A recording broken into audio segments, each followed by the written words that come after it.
The low hum of the space heater struggled against the November chill in the small art studio. Arya Lynn wiped her paint-stained hands on her worn apron, leaning back to study the half-finished commission in front of her. The smell of turpentine lingered in the air, mingling with the faint scent of rain leaking in from the cracked warehouse window. She'd been at it for 6 hours straight, pushing to meet a deadline that, if she was lucky, might cover next month's rent. Her phone buzzed violently on the cluttered worktable, rattling against an empty coffee mug. She glanced at the screen-sealed General Hospital and felt her heart slam against her ribs. "Miss Lynn," a calm, professional male voice came through the line. "This is Dr. Elias Martinez from the cardiac unit. Your father, Dr. Daniel Lynn, has been admitted with severe chest pains. We need you here immediately." Arya's paintbrush slipped from her fingers, leaving a streak of deep cobalt blue across the concrete floor. "How bad is it?" she demanded, already reaching for her jacket. "We're running tests now, Doctor," Martinez replied, his voice steady. "I waited. I won't lie to you. His condition is serious. Please come as soon as possible." The bus ride to the hospital was a blur of rain-streaked windows and clattering wheels. Arya sat rigid in her seat, clutching her bag so tightly her knuckles blanched. Her father had been slowing down lately, complaining of fatigue, but she had chalked it up to the long hours he spent volunteering at the free clinic. At 62, he was still full of energy, still stubbornly dedicated to treating people no one else would. The thought of losing him felt unthinkable. When she arrived, the harsh antiseptic smell of the hospital lobby hit her like a wall. She followed the directions to the cardiac wing, where Dr. Martinez was waiting, a man in his 50s with kind eyes shadowed by the strain of delivering hard news. "Your father has suffered a massive heart attack," he explained gently. "The damage to his heart muscle is extensive. We've stabilized him for now." But he hesitated, measuring his words. "He will need a heart transplant." Arya felt the floor tilt under her. "A transplant?" "Yes. Without it, he may have weeks, maybe a month if we're lucky." Her throat tightened. "What about the cost, Doctor?" Martinez's gaze was compassionate but direct. "The surgery alone is approximately $10 million. With post-operative care, medications, and rehabilitation, you're looking at close to $3 million total." $3 million. The number landed like a physical blow. Arya earned barely $30,000 a year between her paintings and to part-time jobs. No savings, no wealthy relatives, just debt and an aging hatchback. "There are charity programs," Dr. Martinez went on, "but approvals take months, sometimes longer. Your father doesn't have that kind of time." She spent the night in the waiting room, curled awkwardly in a plastic chair, drifting in and out of restless dreams. By morning, her hair was tangled, her eyes shadowed, and her clothes creased from sleeping in them. She was feeding coins into a vending machine for the world's worst coffee when she heard a deep, familiar voice. "Arya." She turned and froze. Ethan Blackwell stood a few feet away, tall and immaculately dressed in a charcoal suit that probably cost more than her annual rent. Even at this early hour, his dark hair was perfectly styled, and his striking gray-green eyes were fixed on her with concern. "Ethan," she said slowly, "what are you doing here?" "My grandmother's in for some tests," he said, stepping closer. You look exhausted. Is everything okay?" Something in his tone, warm, unguarded, slipped past her defenses. Maybe it was the fatigue, maybe the fear, but she found herself telling him everything about the heart attack, the transplant, the cost. He listened without interrupting, his expression growing graver with each detail. When she finished, he was silent for a long moment. $3 million, he said finally, not as a question. Arya nodded, her voice barely above a whisper. "It's impossible. I don't know what else to do." "What if it wasn't impossible?" She stared at him. "What do you mean?" "I mean," Ethan said evenly, "what if I could arrange for your father to have the surgery here, with the best cardiac team in the country, all expenses covered?" Her paper cup of coffee nearly slipped from her hands. "That's not funny." "I'm not joking," he said, his voice low, steady. I can have the funds transferred to the hospital within the hour. The world narrowed to the space between them. Why would you do that? You barely know me. He hesitated, as though weighing how much to reveal. Let's just say I have my reasons. But, Arya, it wouldn't be charity. Her stomach nodded. What does that mean? It would be a business arrangement, he said carefully. A contract. Every instinct told her nothing in life, certainly not $3 million game without a price. What kind of contract? He glanced down the busy corridor, then lightly touched her elbow. Let's talk somewhere private. He led her to a small consultation room, mercifully empty. The door shut behind them, muting the noise of the hospital. I need someone to accompany me to certain events, Ethan began, his voice measured. Business dinners, charity galas, corporate functions, situations where having a partner makes negotiations easier. Her brows knit. You're asking me to be an escort? No, he said quickly, a faint flush rising to his cheeks. I'm asking you to pretend to be my girlfriend. 6 months of public appearances. In return, your father gets his surgery and every bit of care he needs. The words hung in the air between them, surreal and unreal at the same time. Why me? She asked at last. His gaze held hers, unblinking. Because it has to be you. It's always been you. Before she could respond, Dr. Martinez appeared in the doorway. Miss Lynn, we need to discuss your father's treatment options immediately. His condition is deteriorating faster than we expected. In the doctor's office, the reality hit harder. Another episode during the night. The surgery window shrinking. They had 24 hours, maybe less. Arya looked at Ethan. He said nothing, simply waited, steady as stone. The choice carved itself into her mind with merciless clarity.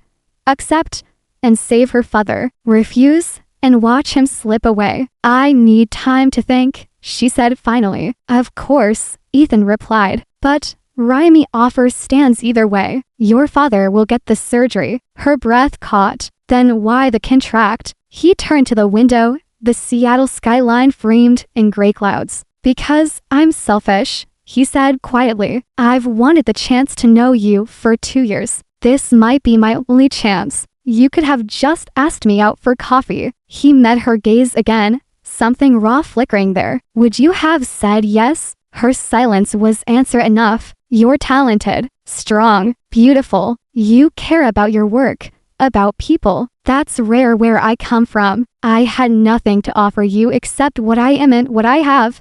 His voice softened, but the honesty in it was like a blade. And I thought maybe this way you'd give me a chance. She hesitated, studying him. Somewhere beneath the billionaire polish was something she hadn't expected.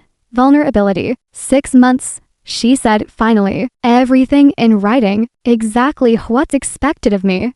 What happens if either of us wants to walk away? And absolutely no physical intimacy unless I initiate it. Relief flared in his expression or life. And something like hope. Agreed. I'll have the contracts drawn up today. And Ethan, she added, this is for my father, nothing more. I understand, he said, but something in his eyes told her he was hoping for more. As they shook hands to seal the strangest agreement of her life, Arya couldn't help but wonder what she was really walking into. In less than 24 hours, her quiet world had tilted on its axis. She thought she was making a bargain with a man she barely knew to save her father's life. She didn't realize she was stepping into the orbit of someone who had been quietly, secretly, watching her for years, and that the contract she was about to sign would change both of their lives forever. 2 days later, Arya stood in the vast marble lobby of Blackwell Tower, clutching a single scuffed suitcase that contained nearly everything she owned. Her father's surgery was scheduled for the following morning, and Dr. Martinez had assured her the surgical team Ethan assembled was one of the best in the country. That knowledge was the only thing keeping her knees from buckling. The building rose 45 stories into the Seattle sky, its glass and still fawade mirroring the shifting gray November clouds. The lobby was all polished stone, chrome accents, and silence broken only by the muted hum of a water feature. People in expensive coats moved with brisk purpose, barely glancing at her. Then she saw him. Ethan stepped out of a private elevator at the far end of the lobby, every line of his navy suit sharp, his tie perfectly knotted. But his ice-toast storm gray eye swept over her as if searching for any sign she'd changed her mind overnight. "Ready?" he asked when he reached her, his voice low. "As I'll ever be," she replied, though her stomach churned. They rode the elevator in silence. The polished chrome walls reflected their images back at them, 12 people who, to any casual observer, might look like a poised, wealthy couple. Inside, however, Arya's chest felt tight with apprehension. When the doors slid open, the world changed. Floor-to-ceiling windows framed an uninterrupted panorama of Elliott Bay,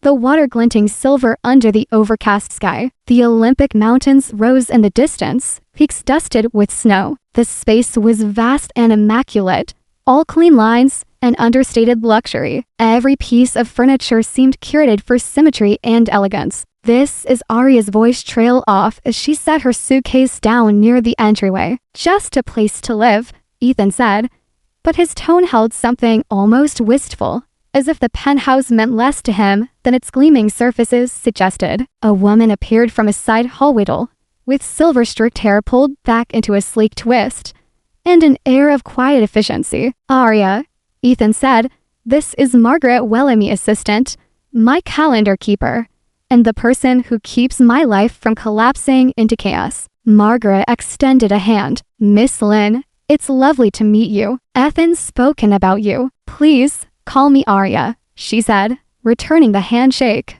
wondering exactly what Ethan had told her. Margaret's smile was polite but warm. "I've cleared Ethan's schedule for the next few days so you can focus on your father's surgery. I've also arranged for a few wardrobe deliveries, just some options for upcoming events." Arya glanced down at her paint-flecked jeans and felt a flush rise in her cheeks. "That's thoughtful. Thank you." She spent the afternoon exploring the penthouse. Despite the breathtaking view, something about the place felt sterile. The kitchen gleamed as though it had never been used for cooking. The living area was arranged like a photograph in a design magazine, elegant, but devoid of warmth. It wasn't until she wandered into Ethan's home office that she saw something different. The shelves were lined with books of everything from technical manuals to art history volumes. A chess set sat mid-game on a side table, and on the wall behind his desk hung one of her own paintings. Arya stopped dead. It was a stormy abstract she'd painted 6 months earlier,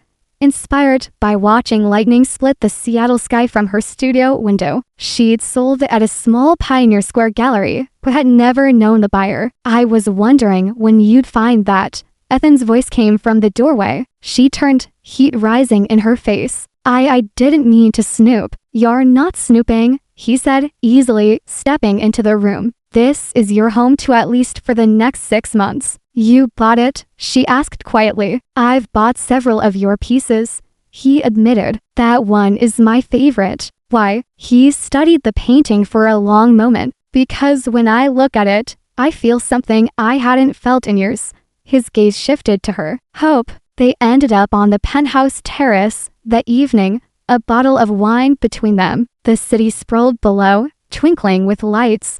The sound of distant traffic softened by height and glass. Wrapped in a cashmere throw he'd handed her, Arya listened as Ethan began to talk for the first time. "I grew up in foster care," he said quietly. "My parents died in a car accident when I was 8. No extended family. I learned fast that the only person I could count on was myself." Arya's chest tightened. "That must have been lonely." "It was. But I learned to survive. I worked 3 jobs while putting myself through community college. Started my first company in my garage at 22. Made my first million by 25. But no amount of success changes where you come from. Some mornings I still wake up half expecting it all to be gone." She watched him, the gleam of city lights reflected in his eyes. "Is that why you work so much?" "Partly, and because I never learned how to stop." He gave a humorless smile. "Then 2 years ago, I saw your work." She blinked. "You were at my gallery show?" "I was supposed to be at a board meeting. My driver got stuck in traffic outside the gallery. and I saw the sign. I went in to kill time. And then I saw your paintings. I saw you." His voice softened. It was like someone turned on the color in a life I'd been living in black and white. "I stayed for 3 hours, just watching you talk about your work. The way your eyes lit up, the way your whole presence changed when someone understood you, it was the most beautiful thing I'd ever seen." Arya looked down, fighting the sudden sting of tears. "That's why it had to be you," Ethan said simply. "This arrangement isn't about making an impression at business dinners. It's about finally having a chance to know you." The next morning, her phone rang at 6 a.m. Dr. Martinez's calm but urgent voice came through the line. "He's asking for you. If you want to see him before we begin, now's the time." When she stepped out of her room, Ethan was waiting by the elevator, already dressed. "I thought you might want company," he said. At the hospital, her father looked small under the tangle of monitors and wires, but his eyes lit up when he saw her. "There's my girl," Daniel Lin said, his voice weak but warm. "You must be the man making this possible." Ethan stepped forward, extending his hand. "Ethan Blackwell, sir. It's an honor to meet you." Her father studied him a moment before nodding. "Take care of her. She's the most precious thing in my world." "I will," Ethan promised. As they wheeled her father towards surgery, Arya's composure finally cracked. Ethan caught her before she could fall apart completely, his arm strong and steady around her. "He's going to be fine," he murmured into her hair. "You have my word." For the first time, she didn't pull away. The cardiac surgery waiting room at Seattle General was nothing more than a rectangular box painted in shades of beige, with a scattering of plastic chairs and the faint antiseptic smell that seemed to cling to every hospital wall. Yet, for Arya, it might as well have been the entire world. Every clock tick was a reminder of the stakes. Her father's heart wake, damaged, and now in the hands of the best surgical team money could buy. Ethan had made sure of that. He'd been there from the moment they arrived, never once suggesting he had something more important to do. His assistant Margaret had appeared around noon with coffee and sandwiches neither of them touched, and a slim laptop so Ethan could deal with urgent business without leaving her side. Still, Arya noticed he ignored every meeting request that came through, pushing back decisions that could wait. "You don't have to stay," she told him for the 10th time, her voice quiet. "Yes, I do," he answered, not looking up from the brief email he was sending. His tone was steady, final, outstretched. Every time the doors to the surgical wing opened, Arya's head jerked up, hoping to see the surgeon's face. Instead, it was always another nurse, another patient's family. Ethan remained a calm, solid presence beside her, his posture relaxed, but his eyes betraying the same restless anxiety she felt. There was something grounding about him, sitting there like an anger keeping her from drifting into the storm of worst-case scenarios. It wasn't until 3:30 in the afternoon that the doors finally opened, and Dr. Sullivan emerged. His surgical cap was tucked into one pocket, silver hair mussed from hours under it. "Miss Lin," he said, his tired smile instantly unlocking the breath trapped in her chest. The surgery was a complete success. Arya's knees nearly gave out. He's going to be okay." "Better than okay," Sullivan replied. "We were able to repair more damage than we anticipated. He'll need several months of rehab, but his prognosis is excellent." Ethan stood and shook the surgeon's hand. "Thank you for flying in on such short notice." "My pleasure, Doctor," Sullivan said warmly. "When you described the case, I knew I wanted to help." He looked at Arya again. "You'll be able to see him once he's fully awake." When the doctor left, the relief hit her like a wave hot, overwhelming. Tears spilled before she could stop them. "Thank you," she whispered to Ethan, her voice raw. "You don't need to thank me," he said quietly. "I told you we have my reasons." It was the way he said it, the almost imperceptible shadow in his expression, that made her pause. But before she could ask, her phone buzzed. A nurse was calling to let her know her father was resting peacefully, still sedated. 3 days later, her father's recovery suite looked more like a luxury hotel room than a hospital ward. Semi and Ethan had made sure of that. The space was bright, with soft linens, fresh flowers, and a window view of the city skyline. She was arranging a bouquet when a man appeared at the door. Mid-50s, weathered face, kind eyes. He carried himself with the patience of someone who had spent decades navigating difficult conversations. "Miss Lin, I'm Detective Rodriguez,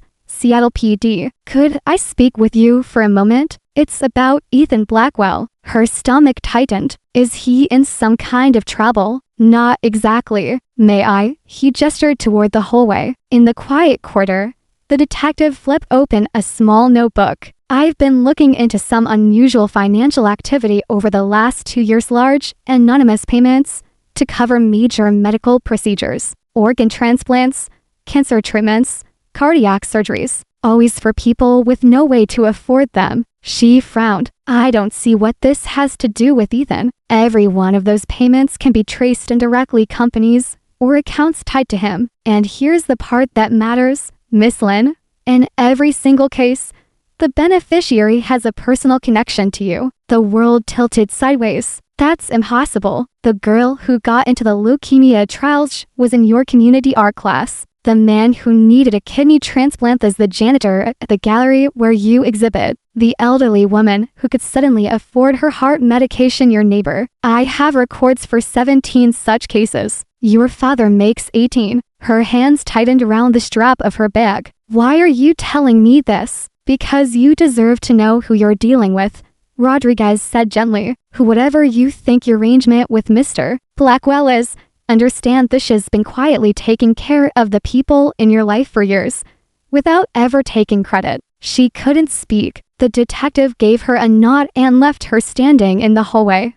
The hum of hospital machinery faint in the background. Confrontation in the glass tower. That night, she returned to the penthouse. The city lights reflected off the glass walls, throwing fractured patterns across the polished floors. Ethan was in his office, typing, but stopped the moment she entered. "You know," he said quietly, "it wasn't a question. 17 families, Ethan. 17 people I care about. You've been what? Watching me? Tracking my life?" His hands lifted slowly, a gesture of surrender. "Arya, let me explain. Explain how you've been playing God with my life." Her voice trembled. "This isn't kindness, it's love," he said, cutting her off. "It started as obsession, I'll admit that. But when I saw you at that gallery, I knew I wanted to keep you safe, and I had the means to do it." She shook her head, half in disbelief, half in recognition. "You could have just talked to me. Would you have listened?" His eyes held hers, unwavering. 2 years ago, if a billionaire had approached you offering help, what would you have done? She hesitated and knew the answer. She would have walked away. "You let me think my father might die," she whispered. "I needed you to choose me," he said simply. "Not my money, me." The words hung in the air like a dare. Her pulse thundered in her ears. This man, with all his resources, had bent the world around her without her knowledge. And yet every act, every hidden move, had been to shield her from pain. Slowly, she sank into the chair across from his desk. "The art supplies for the community center? Me. The scholarship fund at the gallery? Me. The anonymous donation that kept the center from closing?" He nodded once. Her throat ached. "Why?" He came round the desk, kneeling so they were eye level. "Because I've been alone my whole life. And then I saw you, and I understood what it meant to want someone's happiness more than your own. I didn't know how to love the right way, so I used the only currency I understood." "I'm terrified of you," she admitted. "Why?" "Because you could destroy me, and if I let myself love you back, I'd have no defenses left." He cupped her face in his hands, slow and deliberate, as if giving her time to pull away. "I would cut off my own hands before I hurt you." Her breath caught. "The contract," she said finally. "I want to tear it up." Pain flickered in his eyes. "I'll make sure your father's care continues, no matter what happens." "No," she said, covering his hands with hers. "I want to tear it up, because I don't want a contract between us. I want to find out if this," she gestured, "between them is real." His eyes widened, hope breaking through the guarded lines of his face. "I'm saying," she continued, that maybe I'm falling in love with you too, and it scares me more than anything. The kiss that followed was not the fevered rush of infatuation, but something deeper, 12 years of longing, unspoken truths, and tentative trust. When they broke apart, both were crying. I love you, Ethan whispered. Since the first moment I saw you. Her reply was quiet but certain. God help me, I love you too. Outside, the city kept moving, oblivious, but in that glass tower, two people had just rewritten the terms of their lives. The shredded pieces of the contract lay in the small glass bin near Ethan's desk. White strips like snow against the dark lining. It should have felt symbolic freeing, and in a way, it did. But for Arya, the freedom came with an odd weight. There was no longer any safety net, no terms to hide behind, no end-date to keep her heart in check. They had stepped off the ledge together, and now there was only trust or the fall. The morning after, the next morning, the penthouse felt different. Not physical light was still a glass and still palace hovering above Cedal, but the air between them had shifted. Ethan emerged from the kitchen carrying 2 mugs of coffee, the steam curling between them. I took a guess, he said, handing her one. Black, no sugar. Arya smiled faintly. You've been paying attention. I've been paying attention since the first moment I saw you, he said simply. She took a sip, the warmth grounding her. For a moment, neither spoke. The night before had been intense raw confessions, tears, that first kiss without the shadow of obligation. Now came the quiet reckoning. So, she said finally, what happens now? Ethan leaned against the counter,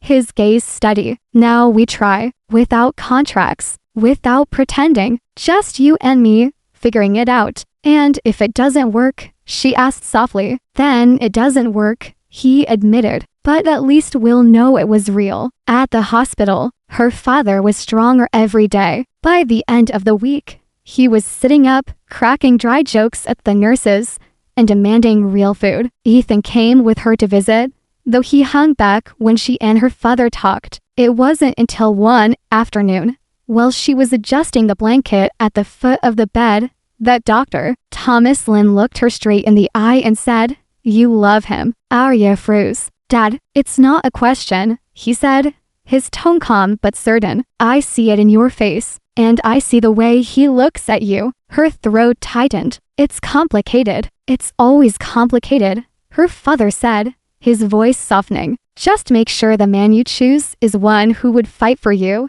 not one you have to fight to keep." That one, he nodded toward the hallway where Ethan was speaking quietly to a nurse. "Looks like a fighter." The first public test. They didn't have to wait long for reality to intrude. A week later, they attended a charity dinner, this time as themselves. No pretense, no rehearsed story. The cameras outside the Fairmont flashed like a barrage of fireworks. Arya felt her pulse quicken as reporters called Ethan's name, questions flying like darts. "Mr. Blackwell, who's your date tonight? Is this the woman you've been hiding from the press?" Ethan's arm tightened around her waist. "This is Arya Lynn," he said clearly, his voice cutting through the chaos. "She's a remarkable artist and an even more remarkable person. That's all you need to know." Inside, she exhaled slowly. "You didn't have to say all that. I wanted to," he replied. "I'm not hiding you." It was a simple statement, but it settled something deep in her chest, the fear beneath. Yet for all his openness in public, she could sense Ethan holding parts of himself back in private. He'd told her about his childhood, his loneliness, but there were still corners of his life he kept shuttered. Late night calls he took in his office, names on his phone he never explained. One evening, as rain tapped against the windows, she asked, "Do you still think you have to protect me from things I don't know?" He hesitated. "I think there are parts of my world that would only hurt you if you saw them." "That's not how trust works," she said gently. "I'm learning," he admitted, and the honesty in his voice kept her from pushing harder. An unexpected visitor. 2 weeks later, she got her first taste of what Ethan meant. She was in the penthouse alone, sketching by the window, when the elevator chimed and a tall, immaculately dressed woman stepped inside as if she owned the place. She had high cheekbones, cold blue eyes,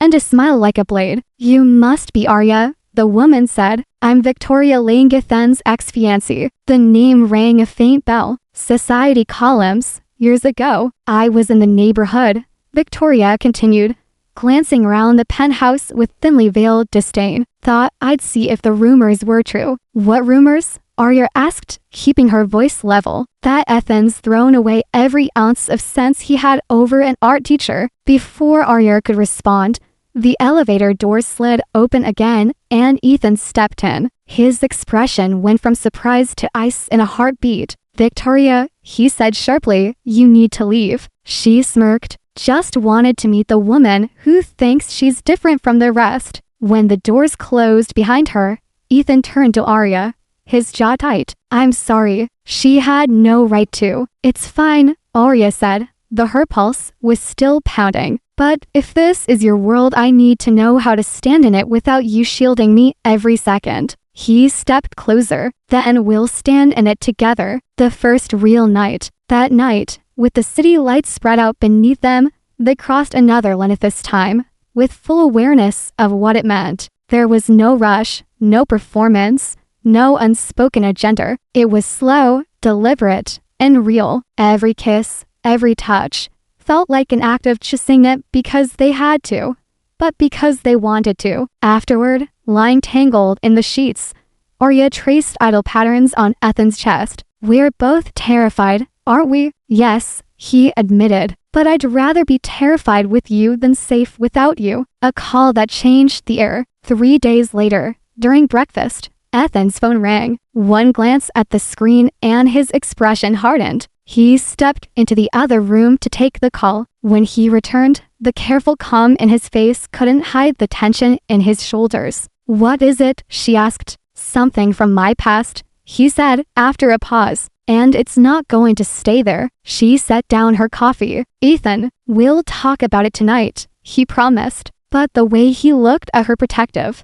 almost resonant, made her realize this was only the beginning of a new kind of fight. The rest of that morning passed in uneasy silence. Ethan kept his promise not to bring up the call until evening, but Arya could feel it between them like a charged storm cloud. It sat in his shoulders, in the tightness of his jaw, in the way he glanced at her as if memorizing her before the storm broke. The confession. After dinner, Ethan led her out to the terrace. The November air was crisp, but he didn't seem to notice. His hands gripped the railing as he looked over the glittering city. "That call," he began, "was from someone I haven't spoken to in years. A man named Grant Layden." Arya searched her memory. "I don't know the name." "You wouldn't. He was my partner in my first big venture back, before Blackwell Dynamics existed. We built something together, but Grant had no ethics. When I discovered he was cutting deals with people who laundered money, I cut ties. It cost me almost everything. I rebuilt from scratch." Arya listened quietly. "So why is he calling now?" "Because he's in trouble. And when men like Grant are in trouble, they look for leverage." Ethan turned toward her, his eyes shadowed. "He knows about you." The threat. Arya's heart gave a small, startled thud. "What does that mean?" "It means," Ethan said grimly, "he'll use anything to pressure me into helping him, including you. The meteor, twisting stories, digging into your past, your father's situation, your art. Anything he can use to embarrass you or make you walk away from me." Her first instinct was fear. Gut-level fear, but she forced herself to steady her voice. "And what exactly does he want from you?" "A bailout, connections, money to buy his way out of whatever hole he's in." I told him no, which means he'll retaliate, Arya said. Yes, the first blow. The retaliation came faster than either of them expected. 2 days later, Arya arrived at her art studio to find a swarm of photographers outside, lenses aimed like weapons. Someone had leaked to the press that the mysterious woman living in Ethan Blackwell's penthouse was an unemployed artist whose father's $1 million surgery was paid for by her billionaire lover. By the time she pushed her way inside, her phone was blowing up with calls and messages. Some were sympathetic, others were cruel. When Ethan arrived, she was pacing the paint-splattered floor, her fists clenched. He's doing exactly what you said he would. Ethan stepped toward her, but she backed up. Ethan, this isn't just about you anymore. My name, my work, it's being turned into clickbait. I know, he said, his voice low, and I'm going to stop it. Drawing lines. That evening, they met with Ethan's legal team in the penthouse. Words like defamation and injunction were thrown round.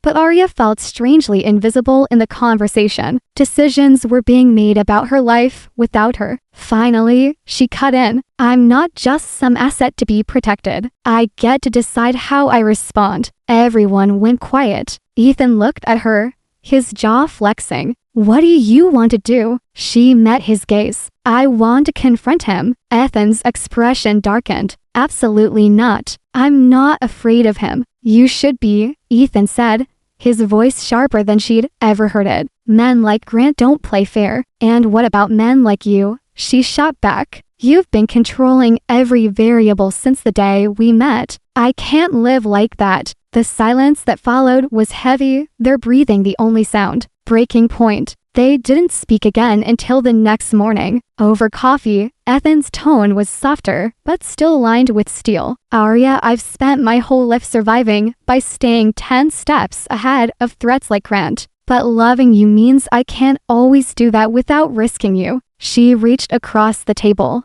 her fingers brushing his. Then maybe loving me means trusting me to walk into the fight with you. His hand closed over hers, and for a moment, they just held on. The meeting, against Ethan's objections, Arya insisted on being present when Grant made his next move. They met in a private room at a downtown hotel neutral territory. Grant Layton was nothing like she'd imagined. His charm was slick, his smile too easy, his eyes assessing her like she was a chess piece. So this is the girl, he said, as if she weren't sitting right there. You've caused quite the stir, Miss Lynn. Arya held his gaze. And you've caused quite the mess. Grant's smile tightened. I could make it worse. That's the thing about people who thrive on destruction, she said evenly. They think fear will work forever, but at some point, the person you're trying to intimidate stops caring. Ethan's hand was a quiet, solid weight on her back. She felt the approval in that touch, even as his posture screamed that he was one breath away from ending the meeting by force. Aftermath. The conversation ended without agreement. Grant left with a parting shot. You'll regret this. But Arya noticed the flicker of something in his eyes. Doubt. Back in the car, Ethan turned to her. You shouldn't have had to face that. But I did, she said. And now? He knows I'm not just some shadow you keep behind glass. Ethan's mouth curved just a little. I'm proud of you. It was the first time she realized that maybe the real battle wasn't just against Grant. It was against the walls they'd both built around themselves. 2 days after the tense hotel meeting with Grant, Arya woke to the sound of her phone buzzing nonstop on the nightstand. Ethan's side of the bed was empty. She reached for the phone and froze at the headline flashing across the news feed. Blackwell Dynamics under investigation for fraudulent contracts. Her stomach clenched. The article went on to cite anonymous sources claiming Ethan's company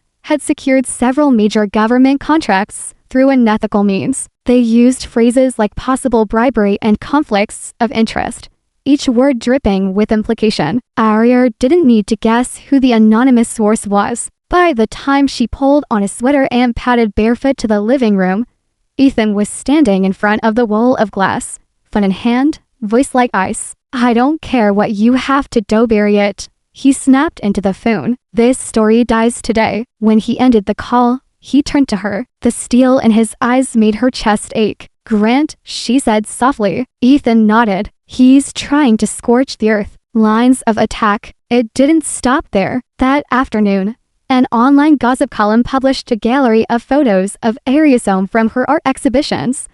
Others candid shots taken without her knowledge. The captions twisted her image into that of a gold digger who traded paintbrushes for penthouse views. By evening, protesters had gathered outside Blackwell Dynamics headquarters, demanding transparency. The stock price dipped. Board members began calling Ethan Arlie. At dinner, Ethan barely touched his food. His jaw was locked so tight that Arya could see the muscle twitch. "He's not just coming for me anymore," Ethan said quietly. "He's trying to destroy everything we're building, me company. Your reputation, your father's peace of mind. And what's your plan?" she asked. His gaze met hers, unflinching. To end him. The way he said it sent a shiver down her spine, in it because she didn't believe he could, but because she believed he absolutely would. That night, she found him in his office, the glow from the city beyond casting sharp lines across his face. There were unopened takeout containers on his desk,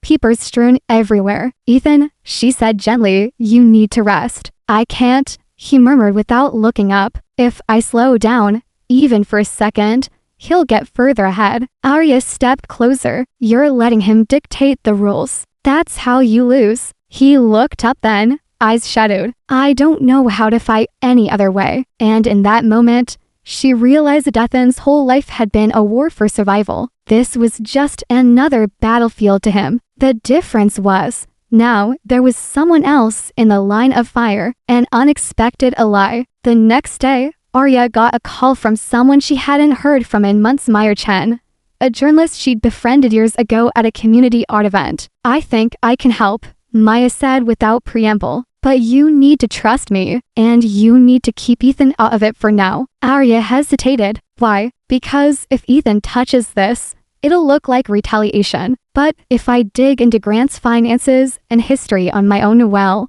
let's just say I doubt his hands are clean." It was risky. Ethan would hate it. But Arya agreed. The breaking point. That evening, Ethan came home later than usual, his tie loosened, his temper frayed. "The board wants me to consider stepping down temporarily until the investigation clears." "Are you going to?" she asked. His laugh was humorless. "Not a chance, Ethan." "No," the word cracked in the air between them. "If I step down, Grant wins. If I back off, everything I've built burns. Do you understand? This is my life's work." "And what about our life?" she shot back. "What happens if you win the company and lose everything else?" For a long moment, he just stared at her, breathing hard. Then he turned away, his voice barely audible. "I can't lose you." Maya's findings. 3 days later, Meyer sent Arya a secure file. Inside were bank statements,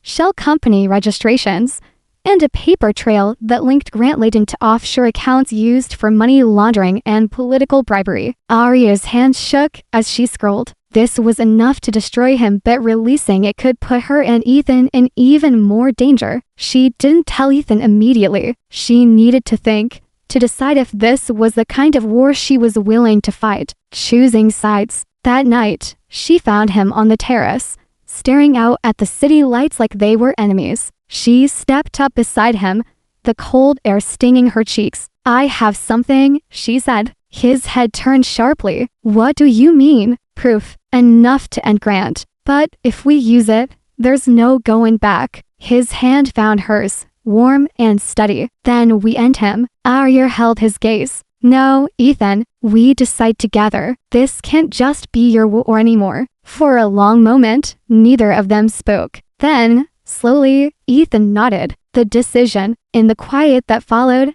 Arya realized something had shifted. For the first time since the chaos began, Ethan wasn't dictating the terms. He was listening, and maybe just maybe that was how they would survive this. Not by one of them leading, but by both of them fighting side by side. It was raining hard the next morning when Arya woke to the soft hum of Ethan's voice in the living room. She slipped on a robe and padded out quietly, catching the tail end of his call. "No leaks. Nothing goes out until we're sure it's bulletproof," he said into the phone. "Understood." He ended the call and turned, clearly surprised to see her awake. "Couldn't sleep?" "Neither could you," she said. "Was that about the file?" "Yes. I sent it to my legal and security teams. If we move, we need to move decisively." Arya tightened the belt on her robe. "Then it's time. We can't sit on this, Ethan. The longer we wait, the more chances Grant has to bury it or bury us. Building the strike."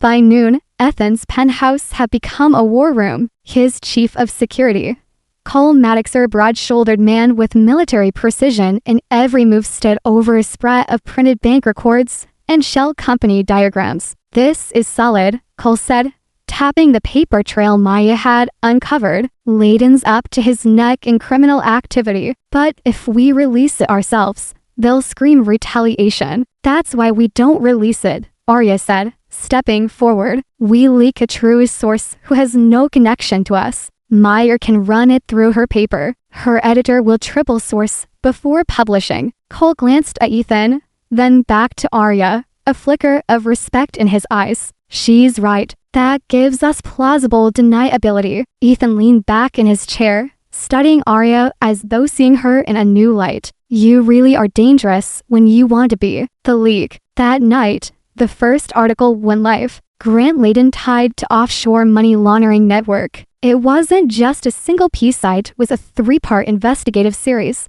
meticulously documented, with records, witness statements, and photographs. The internet exploded. By dawn, half a dozen agencies had announced formal investigations into Layden Holdings. Politicians who once took Grant's calls were publicly distancing themselves. Stock in his companies plummeted. Arya thought maybe just maybe it was over. The counterstrike. It wasn't. At 9 a.m., Ethan's assistant Eleanor walked into the penthouse looking pale. "You need to see this," she said, handing Ethan a folder. Inside were high-resolution photographs of Arya. She was entering her art studio, meeting with friends at a cafe, even sitting alone in the park sketching. The dates spanned the last 6 months. Ethan's jaw tightened. "Surveillance. That's not all," Eleanor said, pulling out a second sheet. It was a draft article from a notorious gossip site, set to publish within hours. The headline made Arya's blood run cold. "The woman behind Blackwell, Arya Lynn's secret past." The piece painted her as a manipulative opportunist with a history of targeting wealthy men. It was full of fabrications, but laced with enough real details her father's medical crisis. The timing of her move into Ethan's penthouse don't make it dangerous. "This is Grant," Ethan said flatly. "He couldn't stop the investigation, so he's coming after you." Drawing the line. "I can handle it," Arya said, surprising herself with the steadiness in her voice. "No, you can't," Ethan shot back. "I won't let him drag you through this mud." "You can't protect me from everything, Ethan," she said, stepping closer. "And if you try, you'll destroy yourself in the process." For a long moment, they just stared at each other, the tension humming between them like a live wire. Then Ethan exhaled and pressed his forehead to hers. "Then we fight together," he murmured. The public stand. Hours later, they walked into the press conference hand in hand. Cameras flashed, the air electric with anticipation. Ethan stepped to the podium first, his voice calm, at least with steel. "Recent articles have made serious allegations about my partner, Arya Lynn. I am here to state unequivocally they are false. Manufactured by a man under federal investigation, desperate to deflect attention from his own crimes." Gasps rippled through the room. Ethan glanced back at Arya, and she stepped forward, her voice steady. "I'm not a CEO. I'm not a billionaire. I'm an artist, and I love my work. What I am is someone who refuses to be intimidated into silence. Be Grant Layden or anyone else. We won't be bullied, and we won't back down." The crowd erupted in questions, but Ethan took her hand again, and together they walked off stage. The fallout. By evening, their statement was everywhere. Some commentators praised their unity. Others dismissed it as a PR stunt. But privately, messages began pouring in. People Grant had heard in the past, now emboldened to speak out. Cole briefed them in the study. "Layden's losing control. His allies are jumping ship. If we keep the pressure on, he's done." Ethan looked at Arya. "We finished this together." And for the first time since this all began, she felt not like someone being protected, but like a partner standing at the center of the storm by choice. For 3 days after the press conference, the storm seemed to ease. Grant Layden had gone silent. No new headlines, no planted rumors, no sightings. It should have been a relief, but to Ethan it felt like the air before a lightning strike. On the 4th evening, Ethan stood on the terrace, whiskey in hand, staring out at the city lights. Arya stepped out beside him, her sweater pulled tight against the November chill. "You've been pacing in your head all day," she said softly. "Grant doesn't disappear unless he's loading the gun," Ethan murmured. The warning, the gun went off the next morning metaphorically, but the effect was no less devastating. At 6 a.m., Cole Maddox burst into the penthouse without knocking. "We have a problem." He slapped a tablet onto the breakfast counter. On the screen was a video grainy, clearly taken from a hidden camera. It showed Ethan in a private meeting with a government procurement officer from 2 years ago. The audio was muffled, but edited captions suggested they were discussing special terms for a major contract. "This is a deep fake," Cole said quickly, "but it's good, real good. To the untrained eye, it looks authentic." Arya's stomach turned. "If that gets out, it already has," Cole interrupted grimly. "It's trending on 3 platforms. The DOJ just called a formal investigation into Blackwell Dynamics government deals." Ethan's face was unreadable, but Arya saw the muscle in his jaw twitch. "Grant's going to try to bury me under this, and he won't care if you get caught in the landslide." The threat. The phone rang an unknown number. Ethan put it on speaker. "Hello, Ethan." Grant's voice oozed through the line. "What do you want?" Ethan's tone was pure ice. "I want you to watch everything you've built crumble, but I'm not unreasonable. Step down from Blackwell Dynamics by the end of the week. Publicly admit guilt, and I'll make the video disappear. Oh, and I'll leave your little artist alone." Arya's breath caught. "You're bluffing." Grant chuckled. "Am I? I wonder what the tabloids would pay for a certain set of candid photographs from your time in the studio." Arya, "Nothing scandalous unless I write the captions. People believe what they want to believe." Ethan's hand curled into a fist. "You touch her and I will destroy you." "Your move, Blackwell," Grant said, and the line went dead. The rift. In the tense silence that followed, Arya spoke first. "You can't give him what he wants. He's threatening you," Ethan shot back. "This stops being about the company the second he drags you into it." "I'm not your weakness," she said sharply, "and I'm not a bargaining chip." His voice softened, but the edge of fear was still there. "You're the only thing I can't rebuild if I lose it." She stepped closer, her hands on his chest. "If you give him your company, he'll come for more. You know that. We fight together, turning the tables." That night, Cole, Ethan, and Arya sat around the dining table with laptops, files, and strong coffee. Maya's source dug deeper into Layden's network, Arya said, sliding a flash drive across the table. "Hidden cameras in one of his offshore properties. They caught him making payoffs in person. Dates, amounts, recipients, it's all there." Cole plugged it in, scanning the footage. "This is gold. But if we go public, we need to time it so he can't retaliate before the agencies move in." Ethan met Arya's gaze. "That means drawing his attention somewhere else, making him think we're cornered." The bait. 2 days later, Ethan held a closed-door press meeting. He announced he was considering stepping down temporarily to focus on resolving allegations. It was just enough to make Grant think he was winning. Within hours, Grant was spotted in Manhattan, meeting with known political fixers. While he celebrated, Cole's team handed the full unedited footage of Grant's payoffs to federal investigator Sinnesley. The rest came at dawn. News helicopters swarmed as Grant Layton was led out of his penthouse in handcuffs, charges scrolling across the screen. Bribery, money laundering, racketeering. By afternoon, the DOJ issued a statement clearing Ethan of all wrongdoing in the doctored video. Forensic experts confirmed it was AI generated. Ethan watched the coverage from the penthouse.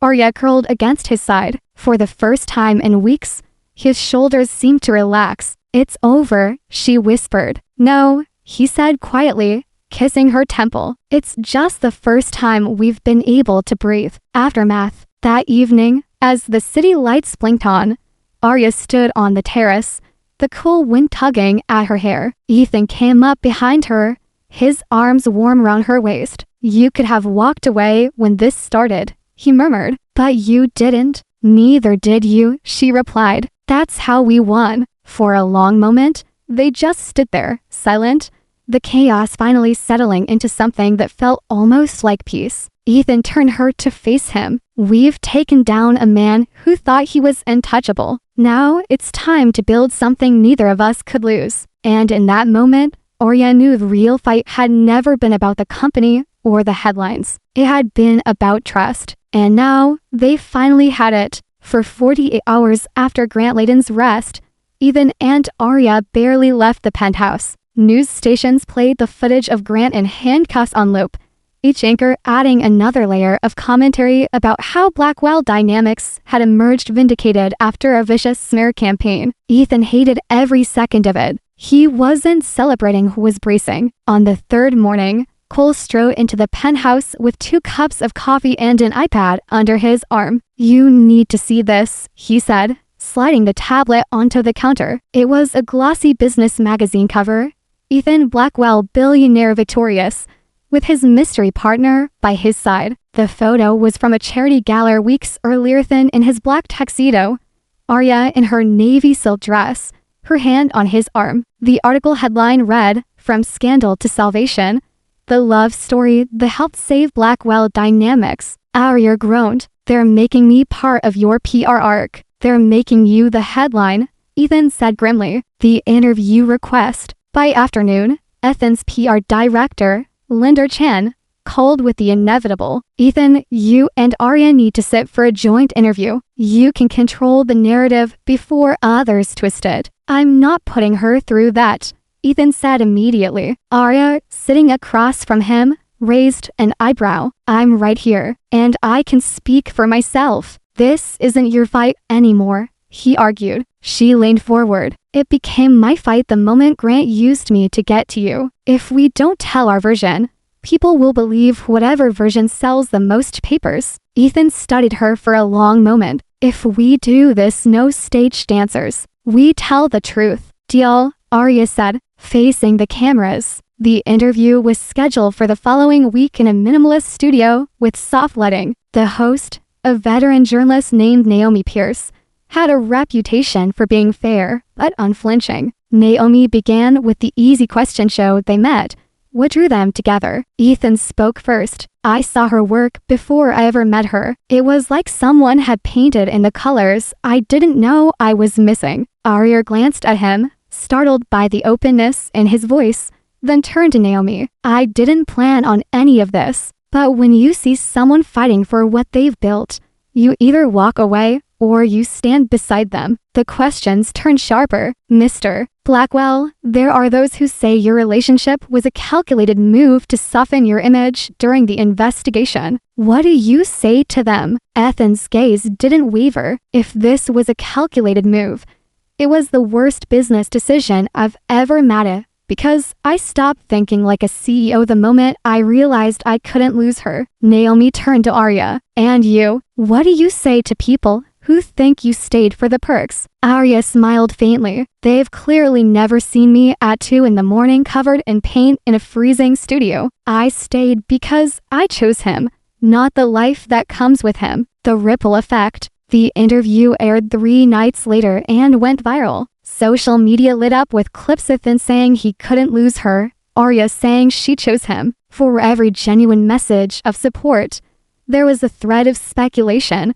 Alt photos dragged out, strangers arguing about their real motives. Ethan read to many of them. Arya caught him one night, scrolling through a feed filled with half-truths and insults. "They don't know us," she said quietly, taking the phone from his hand. "It's not you I'm worried about," he admitted. "It's me. I've lived under this microscope for years. You haven't. I don't want them to crush you." She cupped his face. "You can't protect me from all of it, Ethan. I don't want you to. I want to learn how to stand in it with you and finish business." The DOJ investigation into Grant's network was widening, and Ethan was called to testify in a closed-door session. Cole advised him to keep his answers sharp and emotionless. But Ethan was thinking about something else entirely. Grant's parting words before the line went dead.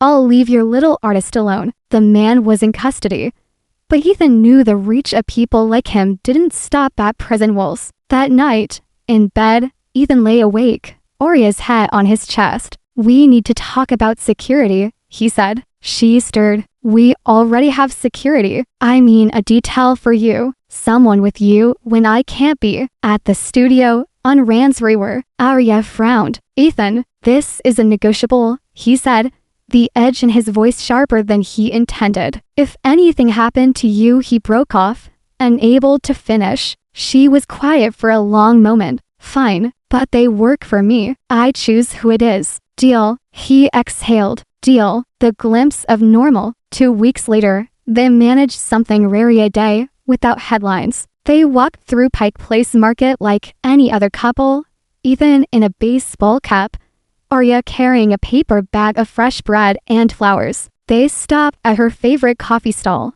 sat at a bench overlooking the bay. For a few minutes, it was quiet. No cameras, no phones, just the smell of salt water and roasting beans. This, Arya said, sipping her coffee. This is what I want us to fight for. Not the company, not the headlines. This. Ethan watched her in the winter light, thinking he'd give up everything else if it meant keeping this exact moment. The unseen shadow. They didn't notice the man across the street with a camera, lens trained on them. The photo would surface in a gossip column 3 days later with the caption, "Power couple plays house in public." But for now, they didn't know. For now, Ethan laced his fingers with hers, and Arya leaned against him, and the world for a little while felt safe. It had been nearly a month since the interview aired, and the noise had finally begun to fade. Ethan and Arya had settled into something resembling normal men splitting time between her paint-splattered studio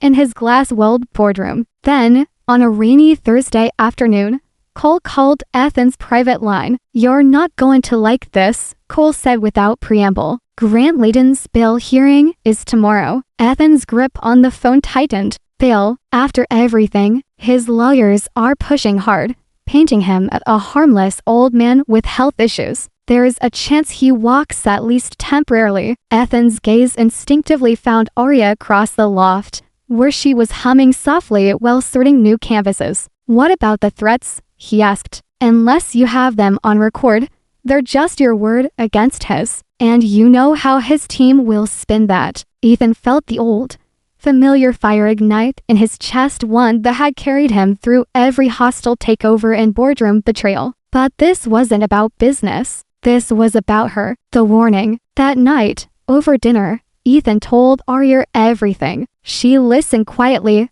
her fork unmoving. "So you're saying he could be out walking around the city by next week?"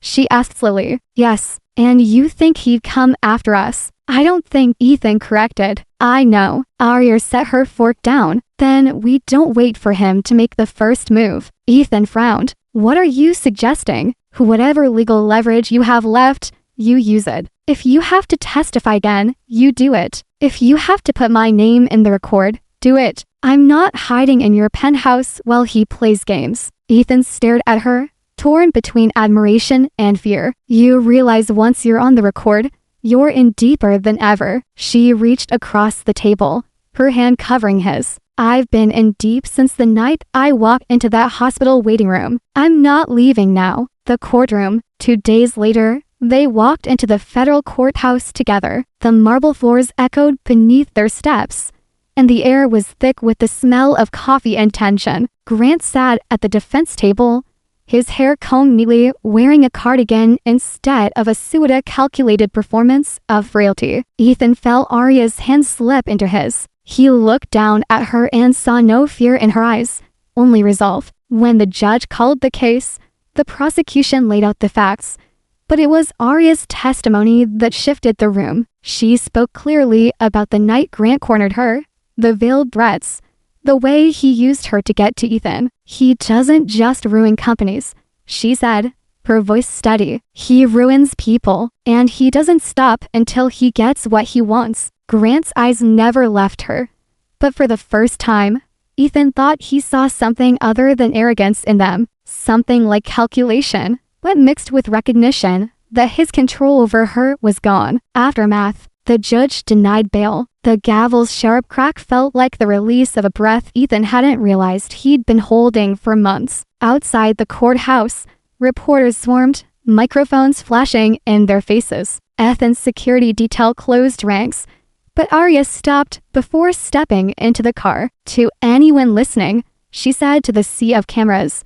"No matter how powerful has the right to threaten, manipulate, or use you. We stood up to him, and so can you." Her voice was clear, unshaking, and Ethan felt something shift inside him. She wasn't just surviving this. She was owning it, choosing their life. That evening, back at the penthouse, the city lights stretched endlessly beyond the glass. Ethan poured two glasses of wine and handed one to Arya. "I don't want to just protect you anymore," he said quietly. "I want to build with you, not in the shadows, not on a timeline that's dictated by fear." She tilted her head, studying him. "Are you asking me what I think you're asking me?" He reached into his jacket pocket and pulled out a small black box. "I'm asking you to make this permanent. No contracts, no deadlines. Just you and me, because you're the first thing I've ever fought for that mattered more than winning." Arya's breath caught. "Ethan, I'm not promising there won't be battles, but I am promising you'll never fight them alone." She smiled through sudden tears.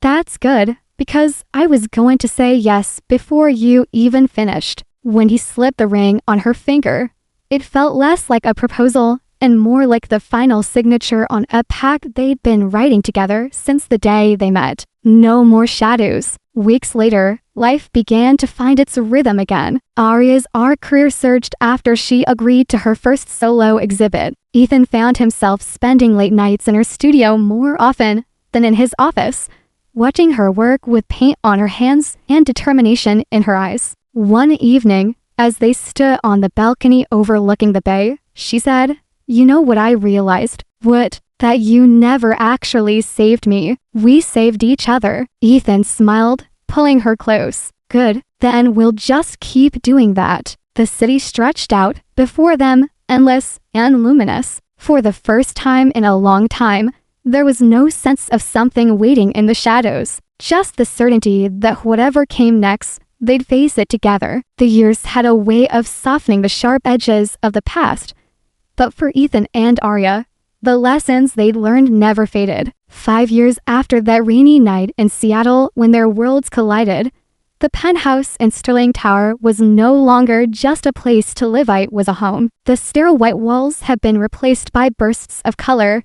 Arya's paintings hung alongside photographs from their travel sunsets in Santorini, bustling markets in Marrakesh, the quiet glow of Kyoto's lantern festivals. The art studio downtown had doubled in size, with Arya now mentoring young artists who reminded her of herself when she first arrived in the city, raw, determined, and uncertain. The gallery shows were full now, not because of the media noise, but because her work had earned its own place in the world. Ethan had changed too. Blackwell Enterprises was still a powerhouse, but he had stepped back from the relentless grind. He'd restructured the company with an emphasis on ethical investments and community projects, something Cole swore had ruined Ethan's reputation for being ruthless, but admitted, privately, had made the company stronger than ever. The family they built. On a spring afternoon, the living room was scattered with Toy Story building blocks, stuffed animals, and an art set with paint already smudged on the rug. Their daughter, Sophie, sat cross-legged on the floor,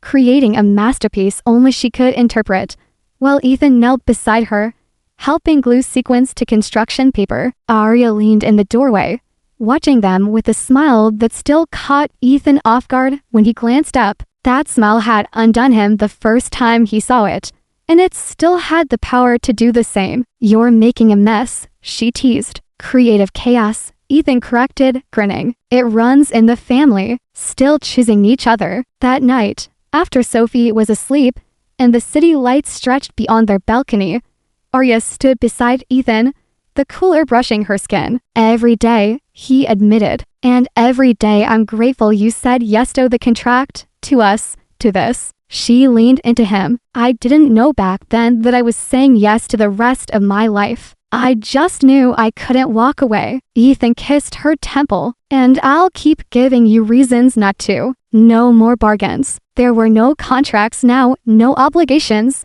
forged out of desperation. What they had built was born from choice, day after day. It wasn't perfect, nothing worth having ever was, but it was theirs. The man who once thought love was a distraction had learned it was the anchor that kept him steady. The woman who once believed accepting help meant losing herself had learned that sometimes letting someone in was the bravest thing you could do. On that balcony, years after their first deal, Ethan whispered the words that had carried them through every season. No more shadows, Arya, just us. And in the glow of the city, she smiled, knowing it was true.